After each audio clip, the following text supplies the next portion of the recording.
Area 51 एक इंतहाई खफिया यूनाइटेड स्टेट्स एयरफोर्स USAF की फैसिलिटी है जो Nevada test and training range के अंदर वाक़या है। सरकारी तौर पर इस फैसिलिटी को होमी एयरपोर्ट ICAO KXTA या ग्रूम लेक के नामों से जाना जाता है, जो कि उसके एयरफील्ड के साथ नमकीन मैदान के बाद है। इस साइट की खफिया नवीयत ने उसे साजिशी थियरीज और अनआइडेंटिफाइड फ्लाइंग ऑब्जेक्ट्स UFO की फोकलोर का मरकजी जज्बो बना दिया है। तारीख और तरक्की। एरिया 51 को 1950 की दहाई के वसत में लॉकहीड U-2 रिकनेसेंस तैयारी की आजमाइश के लिए एक मकाम के तौर पर कायम किया गया था। इस इलाके का इंतखाब लॉकहीड की स्कंक वर्क्स टीम ने किया, जिसकी क़ियादत क्लैरेंस कैली जॉनसन कर रहे थे, क्योंकि उसकी दौर दराज महल वक़ू और कुदरती जोग्राफियाई खसूसियात उसे खफिया सरगर्मियों के लिए मिसाली बनाती थीं।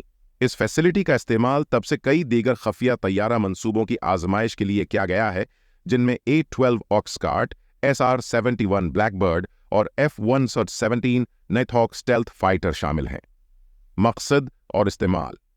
एरिया 51 का बुनियादी मकसद एक्सपेरिमेंटल तैयारों और वेपन सिस्टम्स की तरक्की और आजमाइश की हमायत करना है।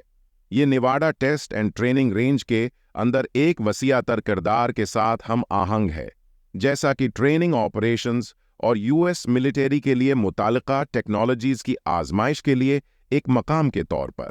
साइट की खफिया नौवियत की वजह से मौजूदा प्रोजेक्ट्स की तफसीलात अवामी तौर पर जाहिर नहीं की जाते, लेकिन ये माना जाता है कि ये नेशनल सिक्योरिटी के लिए कटिंग एज टेक्नोलॉजीज की तरक्की में अब भी एक किरदार अदा करता है।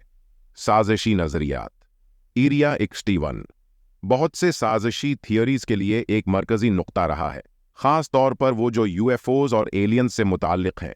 ये थियरीज इस वक्त मज़ीद बढ़ गए जब एक शख्स नामी बॉब लज़ार ने 1979 में दावी किया कि वो एरिया 51 के अंदर एलियन टेक्नोलॉजी पर काम कर रहा था। इसका दावी था कि हुकूमत एलियन स्पेसक्राफ्ट की टेक्नोलॉजी को अल्टा कर रही है।